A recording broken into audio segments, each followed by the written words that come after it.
Welcome, learners. Today we're embarking on a fascinating deep dive. We're looking into a stack of insights, the kind of often found in foundational healthcare training materials. Mm. Specifically, we've been digging into a Prometric Exams Review.pdf. Our mission isn't just to recite rules. Mm. It's really to extract those critical nuggets of knowledge, things about patient care, safety, communication, and turn what seemed like basic guidelines into, well, powerful tools for well-being. Exactly. Think of it like a shortcut to understanding the why behind the what in compassionate, effective care. Okay, let's unpack this then. When we talk patient care, safety is obviously number one, paramount. Absolutely. But what are some of those, immediate practical steps, the ones that seem basic but are actually profound in preventing harm or reacting to emergencies, like creating a safe environment? What hazards do we miss? That's a great starting point because, it's easy to assume everyone sees the obvious, throw rugs. Removing them isn't just tidying up. It's proactive fall prevention. It shows a mindset anticipating risk. Right, before it happens. Exactly. And this attention carries over to patient mobility. Someone weak, confined to bed for days, you don't just stand them up. No. The crucial step, the one people might skip, is having them dangle their legs. Sit on the edge of the bed, let the legs hang for a few minutes. Why is that so important? Well, it lets their body adjust. It significantly cuts down on dizziness and the risk of falling when they do stand. It allows that circulatory system to catch up. That makes perfect sense, building a stable foundation physically and environmentally. Okay, so what about when, despite precautions, a patient does try to get out of bed unsafely? Right, that happens. And that's where active vigilance comes in. Bed alarms are great for this. The signal. Yeah, they signal the attempt so you can get there to help safely. But if you find them already, say crawling over side rails, first thing is get them into a safe position. But crucially, don't stop there. The next step, often missed, is asking questions. Find out what they needed. The underlying reason. Exactly. Are they in pain? Need the toilet? Address the cause, not just the action. It's the same logic if you spot like an extension cord across the floor. A clear trip hazard. Right. You don't just move it, you explain why. This is a tripping hazard. Connect it to their safety, then unplug it and remove it. That's a powerful distinction. Not just fixing, but understanding the root. What about patients at higher risk? Say, someone who's fallen several times trying to get to the bathroom. Yeah, for higher risk individuals, the strategy gets more intensive, more preventative, keeping them in bed, side rails up, offering a bedpan every hour. That sounds restrictive. It can seem that way, but it's a critical safety measure temporarily until there's a better assessment or plan, and when they can walk, ambulate. Using a gait belt is, well, it's non-negotiable. Absolutely. Provides that secure grip, turns a risky move into something controlled, much safer. So prevention, observation, intervention, they're all linked. And for immobile patients, what's the big worry? Skin breakdown, absolutely. For anyone immobile or on bed rest, preventing pressure injuries is paramount. Oh. Repositioning, at least every 2 hours. Sounds simple, right? Yeah, but consistency is key. Exactly. Consistent repositioning prevents those awful pressure injuries. Okay, shifting gears a bit. Bigger emergencies. Like, say, a small fire in a trash can in a nursing home. What's the protocol? First, get any patients out of immediate danger out of that room. Then, sound the alarm. Alert everyone. It follows that RACE acronym. RACE. Remind us. Rescue those in immediate danger. Alarm, activate the system, alert others, confine the fire, close doors, and extinguish if it's safe to do so. Human safety comes first. And fire doors, sometimes they close automatically. They do. But it's vital to know, even if they close during an alarm, you can always open them manually. To get people out, patients, visitors, staff, human life is the priority, always. That's a crucial clarification. The system serves safety. Okay. What about direct interventions? Like the Heimlich maneuver? Yes, the Heimlich, a universal lifesaver. The technique. Firm upward and inward thrusts on the abdomen from behind using a cupped fist. Got it. What's really insightful here is that this skill applies regardless of prognosis or setting. Even if a patient's in hospice, in assisted living, if they're choking on food, You still do it. you perform the Heimlich. It shows that unwavering commitment to dignity and safety. Immediate threats need an active response, even in comfort care. That's a profound point. Okay, moving to something maybe less traumatic, but just as dangerous: infection. How do we prevent spread in daily interactions? Infection control is, well, it's foundational. A tiny detail in hand washing. Turning off the faucet with a paper towel. Not bare hands. Right. Avoids recontaminating clean hands. And gloves for body fluids. You put them on after getting supplies ready, but right before you touch the patient or start the procedure, minimizes exposure time. And remember, the environment pathogens love: warm, dark, moist. So hygiene, keeping things clean and dry, it's non-negotiable. Knowing the enemy's environment. So what signs should we be watching for? Signs of infection developing. Good question. For any patient with a wound, a sore, an incision, you're looking for the classics: redness, warmth, any drainage, or an unusual odor. Those are the red flags. Definitely.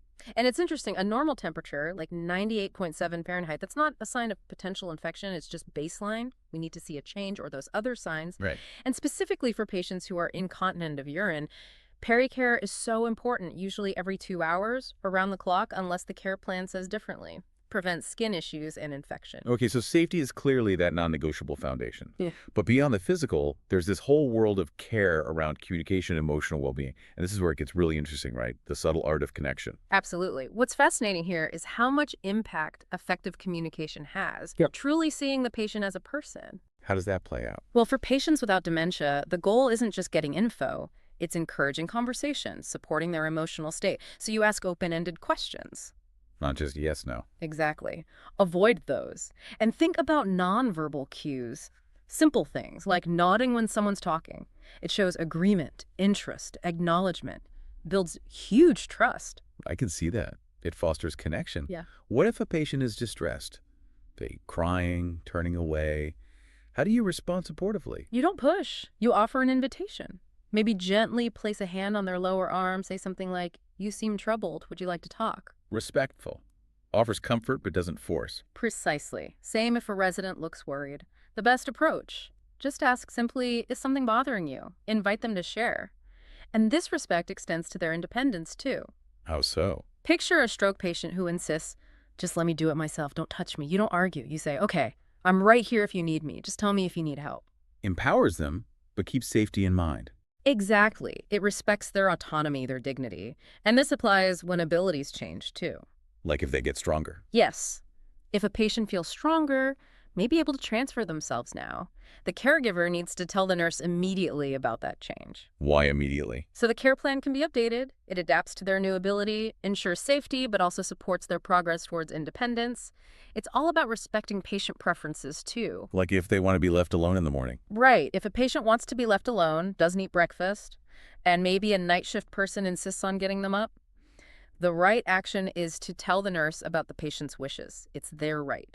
Same if a resident wants their Bible on their table. If that's what they want, absolutely acceptable. Small acts of respect build huge rapport. Rapport is key.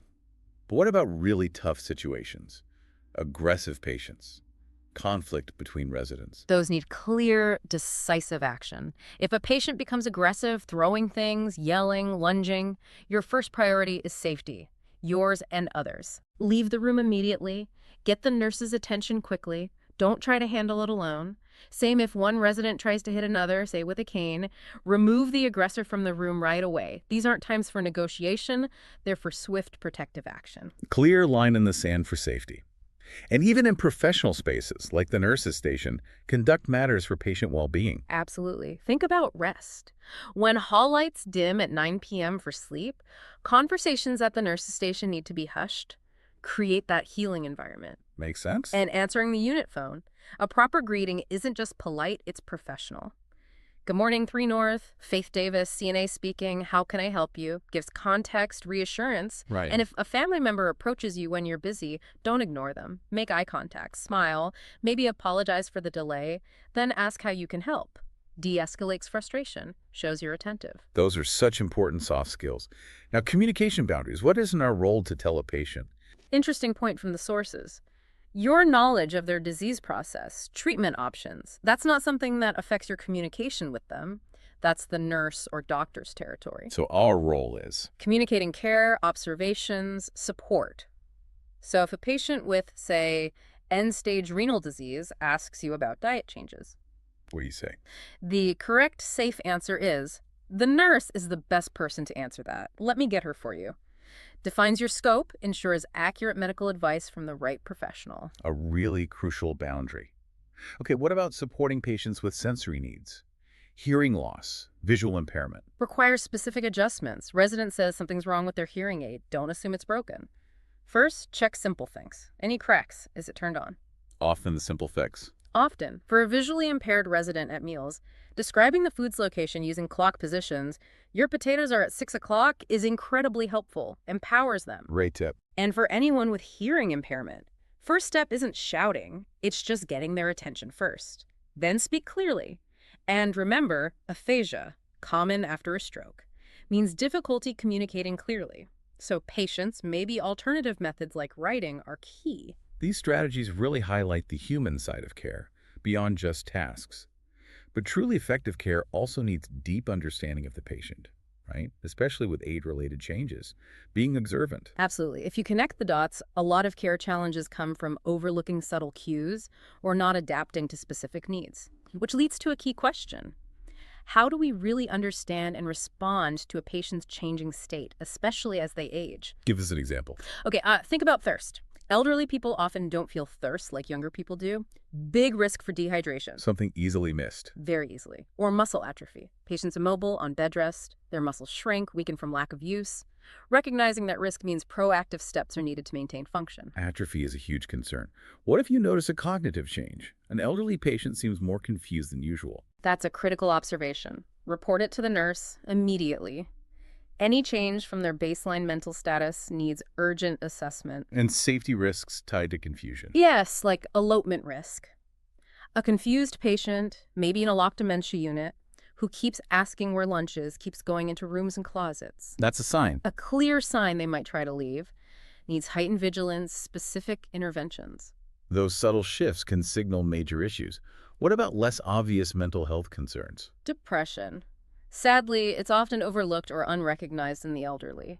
Caregivers need to be tuned in to more than just physical symptoms. Right. And for a patient with a known condition, like a history of seizures, reporting changes in sleep, personality, signs of stress to the nurse immediately is vital for safety. These could be triggers or signs things are worsening. Okay. And circling back to infection control, constantly monitoring wounds, sores, incisions for redness, warmth, drainage, odor, and regular foot care. It's not just hygiene, it's a chance to spot red areas, wounds, rashes, other problems early. It's all about those keen observations telling a bigger story. Thinking about basic human needs, what framework guides our care? Maslow's hierarchy, remember that. The most vital needs, the base of the pyramid, must be met first. Physical needs? Physical needs, oxygen, water, food, elimination, rest. You can't address higher needs like belonging or self-esteem until those basics are secure. And a key psychosocial need, acceptance. Feeling valued like they belong hugely impacts well-being. That hierarchy provides clarity. How do normal signs of aging affect daily care? Understanding what's normal aging helps tailor care realistically. Forgetting why you walked into a room, muscles getting weaker, common changes, not always alarming. But some changes need special caution. Yes, elderly skin is often thinner, drier, more fragile, requires super gentle handling. Avoid injury, tears, shearing. Remember, skin's the body's largest organ, our first defense line. Good reminder. And tiny details matter. Taking an oral temperature, wait 15 minutes after a cold drink. Otherwise, the reading might be falsely low. Subtle details. Big difference in accuracy. Okay, essential daily tasks, bathing, mouth care. What are some key safety steps we might miss? Before bathing, always ask the patient to check the water temp. Empowers them, prevents burns. Simple. For a bedbound patient needing mouth care, critical safety step, make sure they're sitting up, prevents aspiration, choking. Right, and feeding. Offer a drink before the meal and maybe every few bites. Helps digestion, prevents dryness. And watch out for large bites, major choking risk. Cut food appropriately. What if they push food off the plate? If a resident often pushes food off with their fork, talk to the charge nurse about maybe using a plate guard, simple solution. And coffee lovers who like it hot, add a little cool water. Practical, caring, prevents burns. Smart, practical tips. Even basic things like combing hair. Even that has a best practice. Yeah. Long or tangled hair. Prevent pain by working from the bottom up towards the scalp. Gently detangle as you go, no painful pulling. Makes sense. And dressing. Core principle. Residents have the right to choose their own clothes. Autonomy matters, practically. Patient with left-sided weakness. Dress the affected side first. Left sleeve on first. Removing an undershirt from someone with arm paralysis. Take it off the unaffected side first. Minimizes moving the painful or immobile arm. Those application tips are gold. Counting respirations, what's the subtle trick for accuracy? Don't tell them you're counting. People unconsciously change their breathing when watched. Leads to inaccurate counts. Ah, good point. And getting height for someone who can't stand. Surprisingly simple. Lay them flat in bed. Mark the sheet at the top of their head and bottom of their feet. Then measure between the marks. Clever. And range of motion exercises. ROM. Always ask the resident to report any discomfort immediately. You're aiming to improve range, not cause pain. It's clear, careful observation, understanding aging, these are key. Let's shift to the professional side. Being a responsible, ethical caregiver in the system. Boundaries, responsibilities, this is important. It really is. This section highlights those professional duties. Understanding your boundaries, your role, upholding ethics. For instance, a core principle, refusing untrained tasks. Even if a nurse asks. Even if a nurse asks you to do something you're not trained for, appropriate action. Refuse, politely but firmly, citing patient safety. Your commitment is safe care, even if the nurse gets upset. Okay. And a fundamental task. Reporting any changes in the patient to the nurse, that's a primary function. Patient monitoring. So, scope of practice is non-negotiable. What about immediate red flags? Resident complains of chest pain. Immediate report. You tell the resident, I will call the nurse now. No assessing, no diagnosing. Same if a wound smells bad. Report that concern to the charge nurse. It's a change. Got it. Understanding facility types is part of this too. Yes. Knowing where patients fit. Someone needing no nursing interventions, injections, IVs, complex care but unable to manage at home, likely assisted living. A hospital. That's for short-term, acute conditions, sudden, severe issues. Okay. And a quick clarification. Care plans versus ADLs. Right. Changing the care plan isn't an activity of daily living. ADL. ADLs are basic self-care tasks like eating, bathing. But care plans do contain vital info, like how much help someone needs to walk. That distinction helps. Now, critical ethics. Documentation. Huge one. Documenting someone else's work. Never appropriate. If an off-going colleague asks you to chart their forgotten outputs. What's the response? Direct professional, I'm sorry, that's against policy. Can you please document your totals before leaving? Upholds accountability. And truthful reporting. Even in bad situations. Paramount. Even the worst outcome. Patient fell, died, you delayed rounds. If asked, the ethical response is the truth. I heard her call 45 minutes ago, didn't see her after. I was doing other tasks, delayed my rounds. Hiding it makes it worse. And a serious ethical violation. Yeah. Restraints. Deciding on your own to restrain a patient because they keep getting up without an order. That's battery. A serious violation of their rights. Needs proper authorization assessment. Battery. That's serious. What if a coworker complains about their role, like being asked to toilet a patient? That complaint, she told me to toilet them when she could have. Treats me like a slave. It shows a misunderstanding of the role. How so? A nursing assistant's job is patient care, including toileting, regardless of who else was nearby. It's about the patient's needs. Right. And using judgment. Say the care plan says long sleeves, but it's boiling hot outside. Don't just blindly follow. Talk to the nurse first. Advocate for the patient's comfort and safety. That's applying professional judgment, not just following orders. What about respecting privacy, especially for new residents? Crucial. Making sure their privacy is respected, knocking before entering, especially if they mention missing their privacy. Builds trust fast. And workplace security. Someone unfamiliar tries to follow you through locked doors. No entry without ID. Firm but polite. Sorry, policy requires a badge. Can I call your supervisor for a temp or direct you to reception for a visitor badge? You're the gatekeeper for safety there. Good script to have ready. And simple courtesy in the resident's room. Absolutely matters. Resident complains about clutter, ask you to tidy, offer help, ask their preference. Happy to clean up, puzzle books in the drawer or closet. Respects their space. Awful. And for a resident who is dying, family arrives. Making sure the resident and room are neat and clean supports the family during that incredibly difficult time. And a newly admitted resident sitting alone. Simple kindness. Ask if they want to join an activity nearby. Fosters belonging. Such thoughtful gestures define great care. What about caregiver? Self-care, ergonomics. Vital. Raising the bed height before giving care. Best way to prevent back strain. Protect yourself. Pushing a wheelchair. Watch their arms and legs. Prevent skin tears. They can easily catch on things. Good point. Administrative stuff. Change of address. If you're a CNA, change address. Notify HR and the nurse registry. Keep credentials current. And simple spills like coffee in the hallway. And heat it up. Clean it up immediately. prevent falls, basic safety. Simple but critical. To routine vital signs, best time to take them. Beginning of the shift establishes that baseline for comparison throughout the day. And Yeah. remember that conversion. 30 cc's equals 1 ounce. Why is that so critical? Crucial for tracking intake output accurately. Think dehydration, heart failure managing fluids is key. Small errors there have big consequences. Got it. And explaining procedures, like a transfer.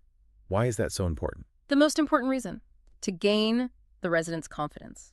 They feel respected, informed, part of their own care. It reduces anxiety. Makes sense. And finally, resident says, I'm cold.